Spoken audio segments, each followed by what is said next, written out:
Hello and welcome to Off the Press, where we look at the main stories making the rounds and the major headlines as well on the national dailies. I am Tokunbo Taiwo.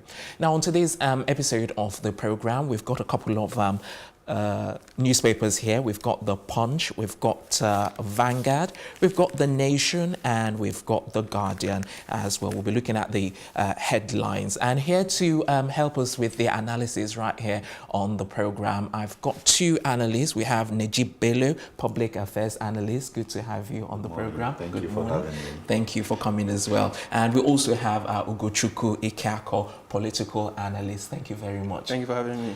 Okay, so let's start with The Punch. The Punch, I'll just quickly go through the main stories and then we can discuss it in detail. We're starting first off with The Punch, which has the main headline as mixed reactions as Tinubu urges federal government to revisit power sector privatization. That story is available on page 29. And there's a rider just underneath that major headline, which is APC chief warns against raising value-added tax. Okay, at the top of the newspaper itself, there's appeal court affirms Fayemi's victory and dismisses Eleka PDP's appeal. That story is on page 8. And just at the bottom of the newspaper, we have in the bottom right-hand corner, Onogan, CCT chairman wrongly accuses journalist, CCT's record shows. So let me just quickly show you those major headlines once again. So the main headline there, mixed reactions as Tinubu urges the federal government, yes, to revisit power sector privatization. Yeah. Okay, so we have that on the screen, and just underneath there we have APC chief warns government against raising value-added tax. And at the bottom we have a picture, 4 injured in Ekiti tanker inferno. Yes, with a graphic photo right on the front page there. Okay, let's look at the stories in detail now. Okay, so let me come to you, Nejeeb. Let's start with the major headline. Let's start with this one. Mixed reactions as Tinubu urges federal government to revisit power sector privatization. What are your initial thoughts about this? Well, it's not news that people in the industry, in the power industry, have been talking about a review of the privatization. It's been, it happened in November 2013, so every 5 years they're supposed to review and know the progress being made, and if they need to revoke some licenses, if they need to maybe take them back public. So that's what he's saying. I don't think he wants them to take the companies back to government hands. But then what he's saying is, let's look at these issues. What is wrong? Why do we still not have power? And if there are any companies that are defaulting, then something should be done. And one of the issues he addressed, of course, during his colloquium is charges, estimated billings, where people don't have meters, but they are billed for an estimate that the power company. So he wants to see some of those things fixed, and that's what he was talking about there. All right then. Thank you very much, Nejeeb. Let's move on to Ugochukwu now. What's your take on this story? Well, I think it's a smart one from Bola Tinubu. You need to understand the mindset of a leader and the way he does his own thing. And the election is over. I think the right thing for him and his party is to try as much as possible to look at that pro-people. So this coming from his colloquium yesterday, it sounded like he's pro-people. But I think the reason why we're having the mixed reaction is because of who he is. He's a key player in the APC administration, and he has a diversified business interests across all boards. So the other business player, the other key players might feel like, okay, this coming from him is to push his government to make things happen. And if that happens, he's going to be somebody that will be at the center stage to decide who gets this and who gets that. So we can still see that from that same angle. But all in all, I think, like Nejeeb said, it's good that we revisit that. It's just that the message is coming from the messenger that shouldn't be the one. All right. Okay. Before we move on to our next headline, let me just quickly ask the both of you, and to be very brief regarding your answer, what you think, do you think the power sector should be privatized? personally? Of course, it should be privatized. It should remain privatized. But then we have to look at the capacity of these private companies running it. Over the past couple of years, people have said, one, that there was not a proper process in handing out the assets to private companies. They didn't show competence in what they've done anywhere in Africa before they got these, before they bought over these power companies.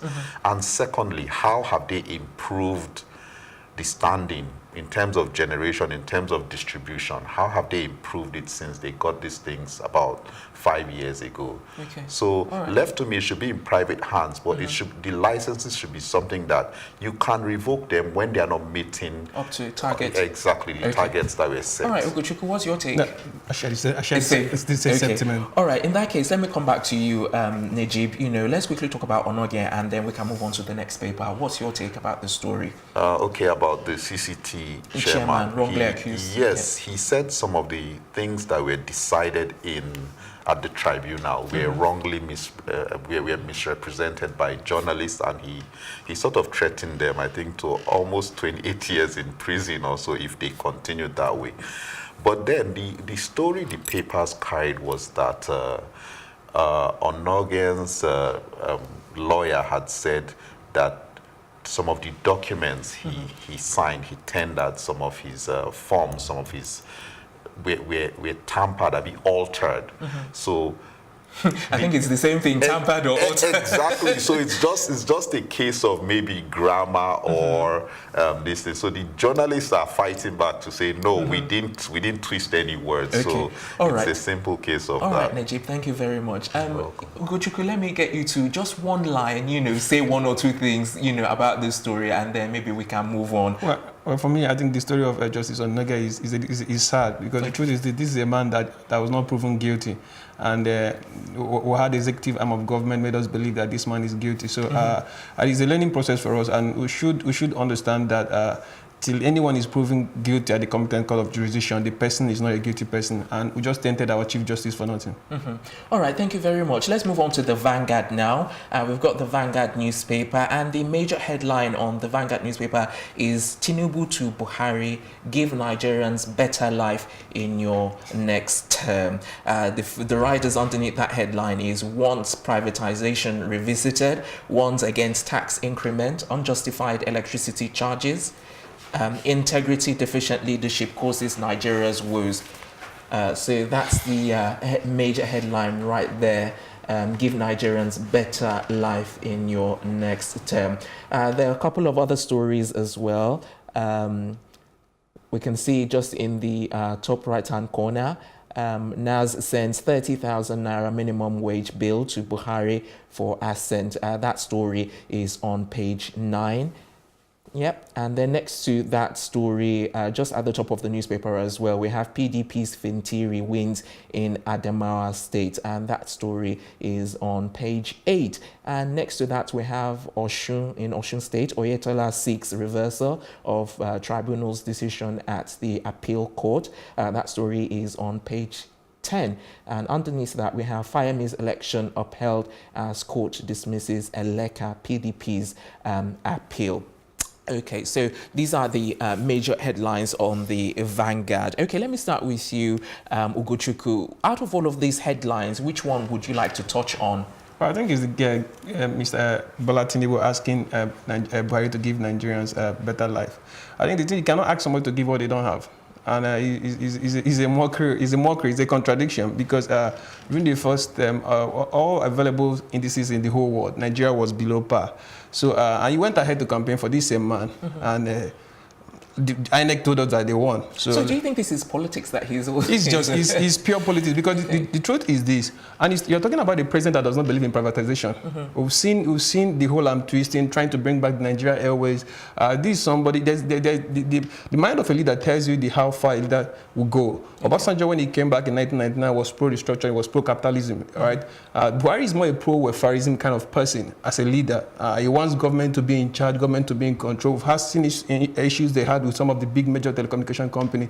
So this is a man that does not understand anything about privatization. So you should not be asking to, you shouldn't be asking someone that cannot do it. Okay, all right, Nejeeb, let me come to you because earlier on, when he was making his comments, I saw you nodding your head, so I don't know if you share the same view or you want to add or say one or two things that are contrary to what you said. I just want to say is that this kind of statement is something Tinubu should have shared with Buhari and even inculcated into Buhari a long time before he started campaigning for him.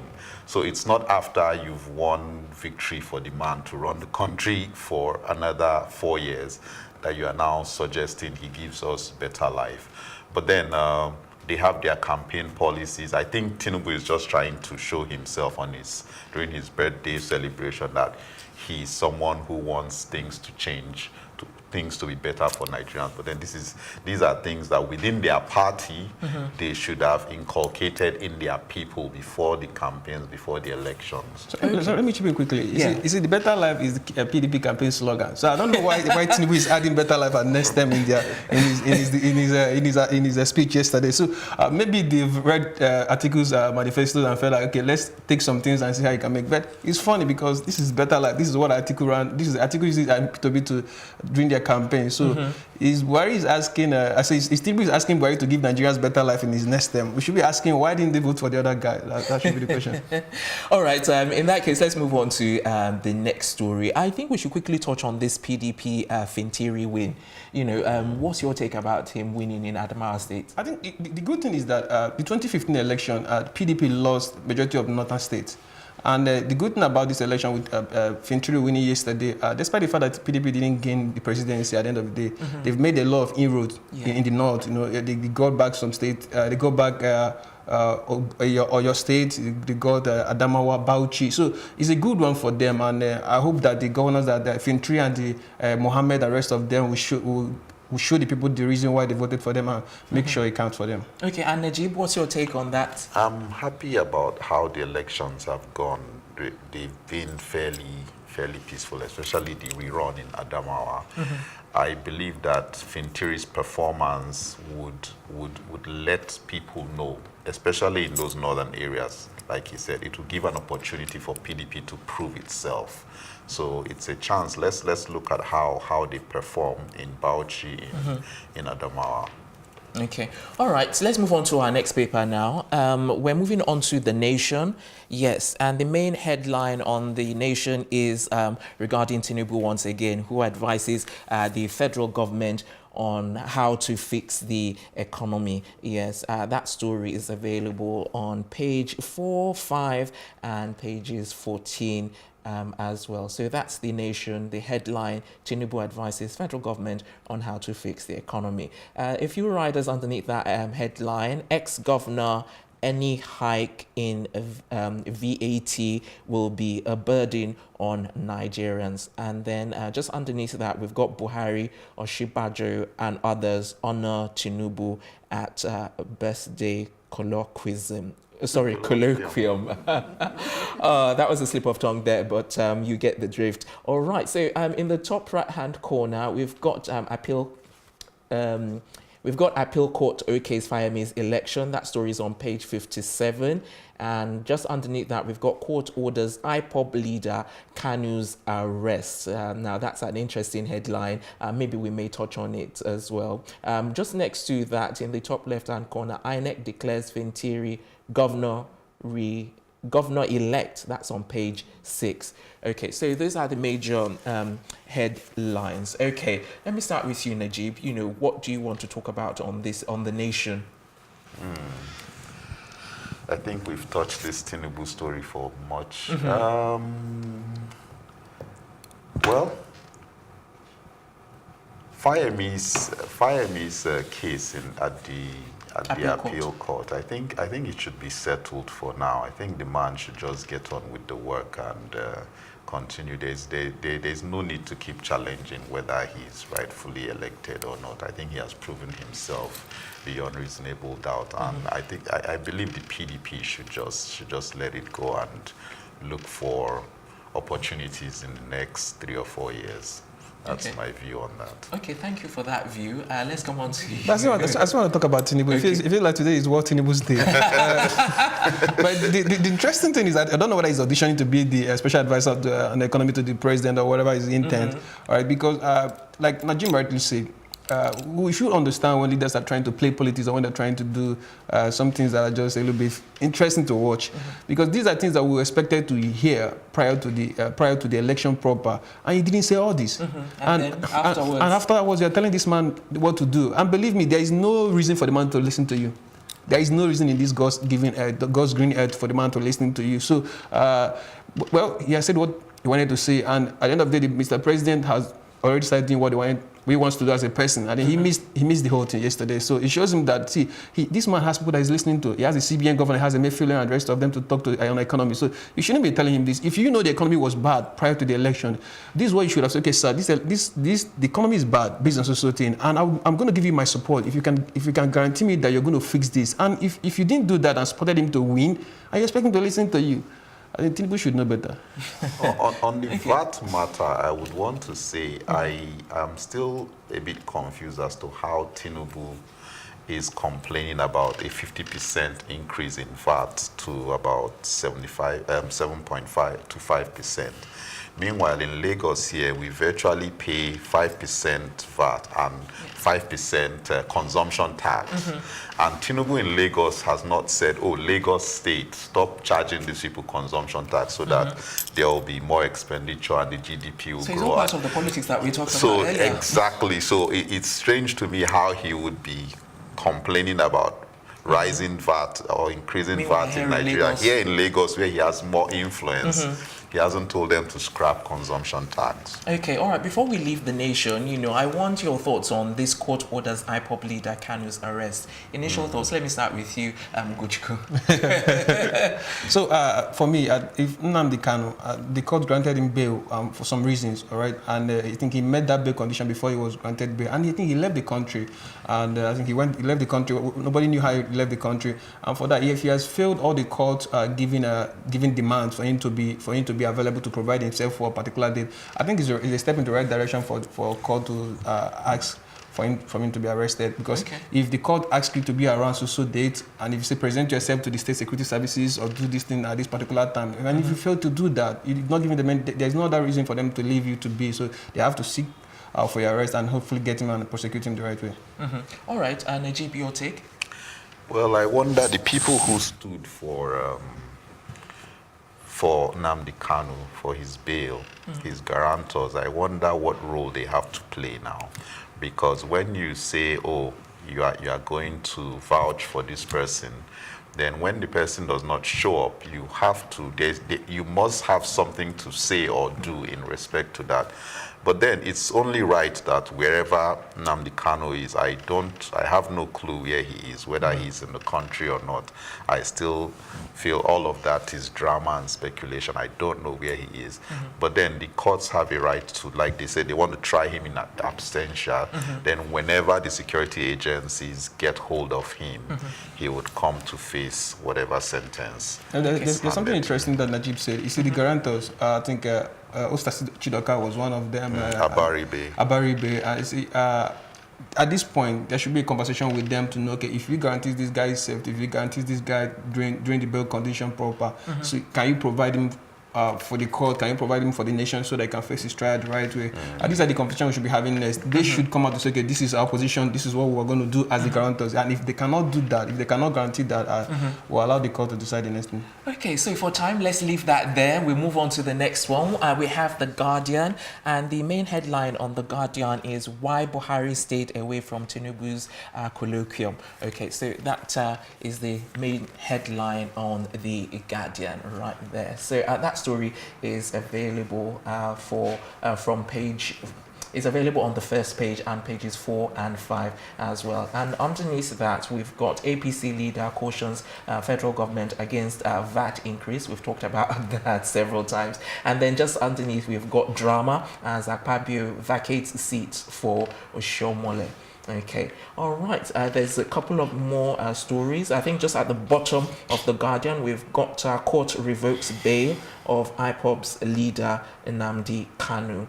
Yes, so those are the main stories of the Guardian there. Yes. Okay, so let's have a look now.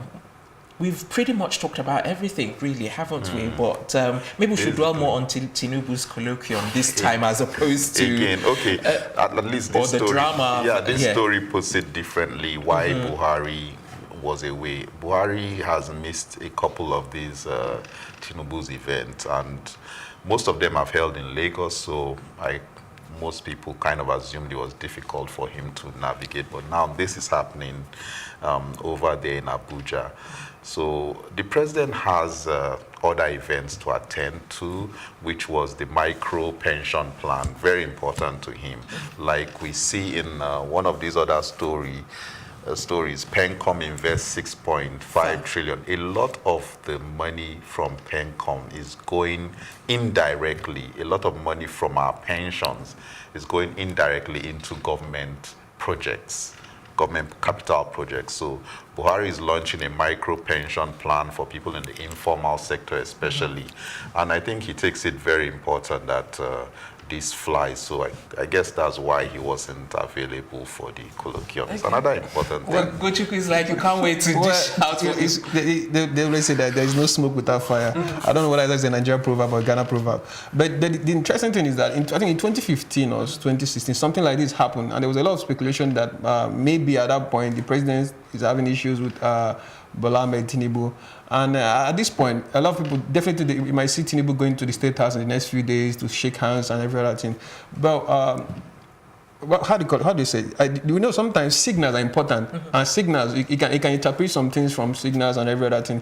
There were a lot of circulation after the election that the Southwest didn't deliver a lot of votes for the presidency during this concluded election. So we don't know what it means, but we're going to see in the coming days. But as it stands right now, even if the president has finished his event yesterday, nothing stopped him from breezing in for some couple of minutes or sending someone, and or for him to. It is in Abuja. It's like stone throw, and he has a convoy that can take him from that place in 5 minutes. So it's not like he's going to face traffic like us in Lagos. Maybe because of traffic that Tinubu took it from Lagos to Abuja, so that his guests will come in on time. So. I think we're going to see a lot of drama in the coming days in APC. I think that camp is going to unravel in the next coming days. That's my own prediction also. Okay. And even in terms of what we said the other time, the National Assembly, Shimole threatened APC senators-elect and rep-elect that they're going to go with the party. This whole thing is tying into something. There's going to be a lot of drama coming in the next few days. And we should just watch. All right, then, Ugochukwu, thank you very much. Once again, very detailed as usual. All right, gentlemen, thank you very much for coming in. That's where we're going to leave it. Yes, so we're going to be moving on to sports. We're going to take a quick break before we go on to sports. But before I do, I have to thank the gentlemen in the studio here with me. Ugochukwu Ikeakor, political analyst, thank you very much. And Nejeeb Bello, public affairs analyst. Thank you very much for coming on the show. Thank you. All right, we'll take a quick break right now. When we return, it will be time for sports. We'll be right back. Welcome back. You're watching Off the Press, where we look at the major headlines on the national dailies. We've looked at a lot of newspapers today, and right about now we look at sports. We've got Complete Sports here, right here, and we'll be looking at the major headlines. In the D now, EPL's best tackler, Leicester midfielder, is joint top stopper with Wan Bissaka. Okay, so that's the major headline there. In the D now, EPL's best tackler. Okay, and at the top of the of Complete Sports, we've got Heineken unveils Champions League trophy tour. That's in the top right-hand corner of Complete Sports. And next to it on the left-hand side there, we've got Nigeria in pot 2 of AFCON draw. That's the African Cup of Nations. Just underneath that, we've got could meet any of Egypt, Cameroon, Ghana, Ivory Coast, Tunisia, and Senegal. Yes, there's a lot of stories on the complete sports.